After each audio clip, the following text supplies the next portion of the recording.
Deus permite que a mediunidade seja para cada um de nós um instrumento para nossa evolução. E nós, às vezes, distraídos, não usamos essa mediunidade. Ou não usamos adequadamente. Alguns falam assim: eu não quero ser médium. Eu não quero essa coisa, não tem jeito. Não tem jeito. A mediunidade faz parte. Então, compete a cada um de nós trabalharmos essa nossa faculdade nas características que ela tem em nós. E vocês vão perguntar: mas como é que a gente trabalha a mediunidade? Educando. Nós temos que educar a nossa mediunidade. Como é que eu vou educar a mediunidade? Me educando. Me tornando mais sensível às coisas do amor, da fraternidade. E quanto mais eu tornar natural a vivência com o amor, mais a mediunidade se suaviza. Então, vejamos, médiuns mais ostensivos, que têm uma mediunidade mais voltada, por exemplo, para o efeito físico, eles certamente trazem um compromisso do passado também mais forte nessa área. E esses médiuns de efeito físico foram de extrema importância num passado, porque eles foram instrumentos de despertar a fé, de despertar a curiosidade para estudar, de despertar a busca do conhecimento. Tudo isso foi de extrema importância no passado. Hoje, o médium de efeito físico já não precisa ser instrumento de situações que chamem a atenção pelo seu tamanho, pela movimentação de coisas. Mas o médium de efeito físico hoje, ele trabalha às vezes de uma maneira discreta, ajudando, por exemplo, na cura das pessoas, sem que as pessoas percebam. Preste atenção no que eu estou falando. Sem que as pessoas percebam. Não precisa aqueles gestos, né, exteriorizados, de estrebuchar e não sei o quê, mudar o sotaque da língua. Não precisa. O médium hoje, de efeito físico, que ama, ele no silêncio, quietinho no seu canto, ele é instrumento de realizar situações de modificação, de processos que a gente fica assim: meu Deus, o que aconteceu? Como foi? Então, e isso vem acontecendo de acordo com o progresso da humanidade. E muito mais o progresso dos médiuns. E nós sabemos que a mediunidade, se ela é uma faculdade inerente a cada ser humano, não é só espírita que é médium, não. Nós vamos encontrar médiuns ao longo da história, em todas as faixas da sociedade, em todas as manifestações religiosas das mais variadas circunstâncias. E esses médiuns, de acordo com a formação histórica, mental, espiritual deles, eles foram sendo utilizados pelos espíritos de acordo com suas características, com suas bases individuais, históricas. Então, a gente pode pegar um exemplo não positivo de um Hitler, foi médium. Mas nós vamos pegar exemplos positivos de um Chico Xavier, de um Divaldo, são médiuns. Nas outras religiões, Frei Fabiano de Cristo, no Rio de Janeiro, uma gracinha de médium. Independente de saberem dessa faculdade com a clareza que a doutrina espírita traz, mas eles tinham fé que era possível acontecer alguma coisa através deles. No caso, por exemplo, de Frei Fabiano de Cristo. E aí, onde está a diferença? Se todos somos médiuns, onde está a diferença? A diferença está no conhecimento e na vibração de amor. Isso faz a diferença entre os médiuns. Na medida que o médium estuda, que o médium observa os fatos, que o médium compara, reflete sobre tudo aquilo que Jesus fez ao passar pela terra, na medida que o médium vai se sentindo mais consciente, e nessa consciência, ele sente ao mesmo tempo a responsabilidade. E aí não precisa ninguém de fora proibir, ninguém de fora ficar dando regrinhas do que tem. Ele toma consciência da importância da mediunidade. Ele toma consciência do seu papel como médium. E ele vai se educando a essa expressão aí, importante. Ele vai se educando para ser médium do amor. Naquilo que ele é, que a sua mediunidade se manifesta. Então, toda essa base de explicação que eu estou colocando aqui, eu estou dando uma base para que possamos entender que mediunidade é algo, é uma joia preciosa que cada um de nós temos. Em qualquer área. Porque tem gente que pensa que médium é só aquele que psicografa ou que fala numa reunião mediúnica, né? Ou que pinta, chama a atenção das pinturas bonitas que saem, ou que cura. E não pode ser assim.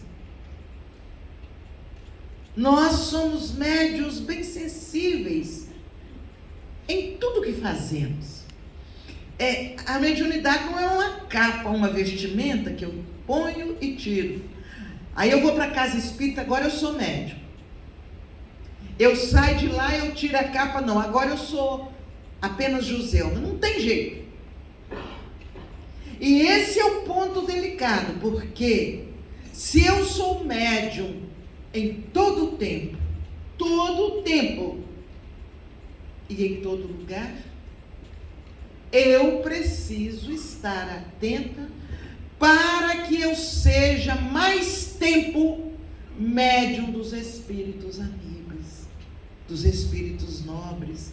Não simplesmente médios, espíritos meus amigos, mas amigos do bem, amigos da paz. Diante disso, dessa noção, vejam como, na medida que eu tomo consciência do que é mediunidade, do papel do médium, olha como a minha responsabilidade aumenta. Em qualquer lugar em que eu estiver, eu vou continuar sendo médium. Eu posso não ser conhecida dos encarnados ali naquele local, mas eu sou identificada pelos espíritos nobres ou pelos espíritos menos felizes. E se eu não estiver sintonizado com o bem, eu posso ser instrumento do equívoco.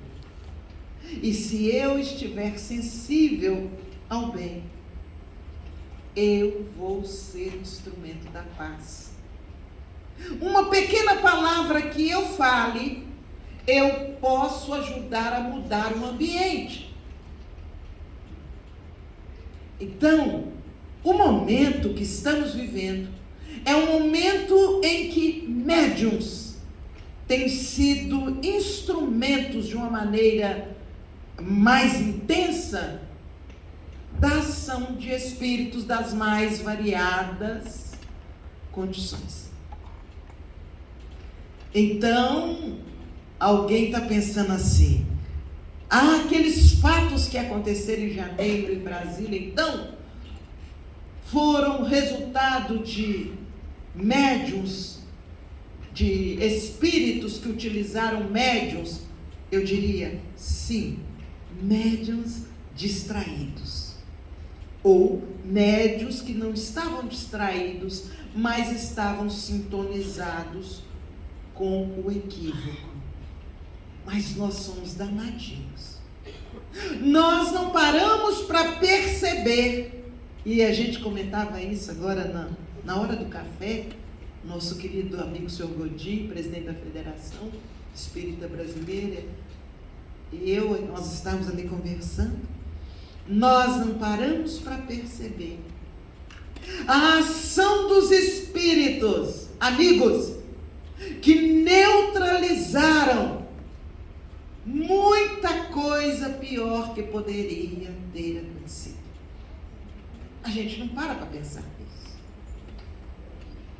Porque o bem não se exalta, o bem não chama atenção, o bem atua. E é exatamente este o papel dos médiuns conscientes, é cada vez mais fazer sintonia com o bem, com a paz. Eu costumo brincar com as pessoas, algumas ficam meio que assustadas. Existem espíritos que não são simpáticos a mim, não gostam de mim. Existem espíritos que não gostam do trabalho que eu faço, porque o trabalho que eu faço esclarece o outro que eles não querem que seja esclarecido. Aí eles ficam com raiva de mim. Já tem 2 grupos diferentes com raiva de mim. Mas tem um outro grupo que não gosta da casa que eu frequento. Aí já são 3 grupos com raiva de mim. Os meus inimigos pessoais, os inimigos do trabalho que eu faço, os inimigos da casa espírita que eu frequento. Ah, mas parou por aí? Não, tem mais. Tem aqueles inimigos da causa espírita. Aqueles inimigos, aqueles que não querem que a doutrina vá para frente, que querem embaraçar, querem esbarrar, porque eles sabem que a doutrina espírita esclarece, a doutrina espírita ilumina, a doutrina espírita resgata espíritos comprometidos. Então, são inimigos da doutrina. Vocês imaginam que ainda tem um 5º grupo? Não chega não? Tem um 5º grupo. Os inimigos do bem. Aqueles espíritos que não querem que o bem, que a luz, que a paz se faça na terra. Aí vocês vão falar assim: vamos num lugar para esconder, porque como é que eu vou fazer? Porque essas 5 classes de espíritos que não gostam de mim, como é que eu vou dar conta? nós temos os amigos da Juju. Eu tenho os meus amigos. Eu tenho os amigos do trabalho que eu faço. Eu tenho os amigos da casa que eu frequento. Eu tenho os amigos da doutrina espírita. E eu tenho os amigos do bem. Então, qual é a posição? Olha a responsabilidade. Está na minha mão. Eu posso, pelo meu trabalho singelo, eu não preciso ficar contraída. Ai, meu Deus, eu tenho que ficar no bem. Ai, meu Deus, para com isso. Vamos ser naturais. Vamos ser alegres. Vamos ser felizes. Mas eu preciso manter a conexão com a luz.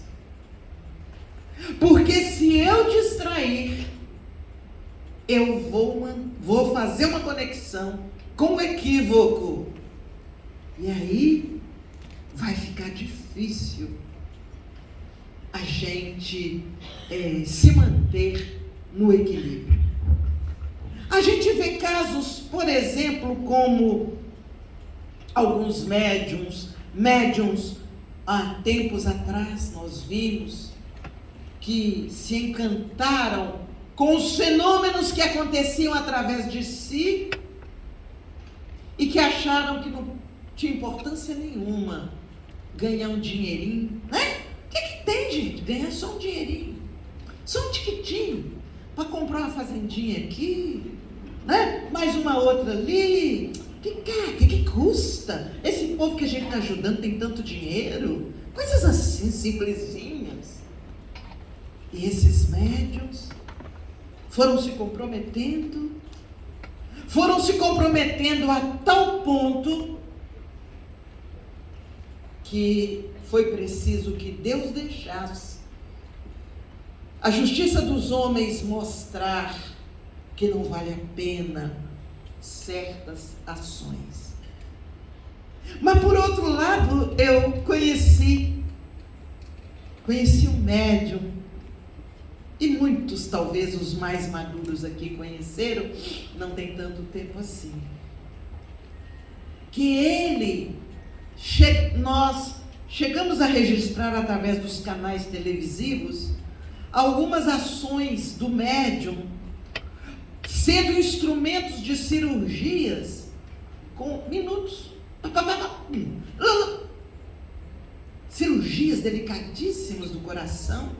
E uma enfermeira que vinha atrás fazendo a sutura, né? Simples, médium simples, cheio de boa vontade. Mas que as pessoas encantadas com o que acontecia através dele, começaram a oferecer recursos materiais. Alguém comentou assim: nossa, ele adora caminhonete cabine dupla. Quando assustou, tinha 5 ou 7, assim, novinhas, zerinhos, né? Uma atrás da outra. Pessoas que tinham sido beneficiadas por ele e que não custava para eles dar uma caminhonete, cabine dupla, 0. E dava. Fretavam um avião de outros países, lá do Oriente, e vinha um avião cheio de pessoas lá do Oriente com necessidades graves. E o espírito vinha através dele. Isso a gente via na televisão. Mas ele tinha tantos valores, que um dia estava ele num barco com alguns amigos. Ele não sabia nadar, ele não sabia mexer com barco, ele era pessoa simples do interior da roça. Mas ele ganhou um barco. E aí ele não sabia, foi com os amigos passear no barco. De repente, do alto do rio, vem um enxame de abelha africana. Vocês, que conhecem alguma coisa nessa área, sabem que a única maneira de se livrar, se está no rio, e se vier um enxame de abelha, a única maneira é pular na água e esconder-se, né? Se for possível, virar o barco e esconder-se debaixo do barco. Os seus amigos fizeram isso. Ele não sabia nadar. Aí ele morreu afogado. E todo mundo, mas que absurdo! Gente, tão novo, tão cheio de vida. Quantos anos ele tinha pela frente para fazer o bem, ajudar essa humanidade. Por que Deus fez isso com ele? Fez isso com ele pelo merecimento, pela história honesta daquele médium, que estava sendo levado para um caminho, não por opção dele, por aproximação de pessoas que não tinham noção que estavam prejudicando a ele.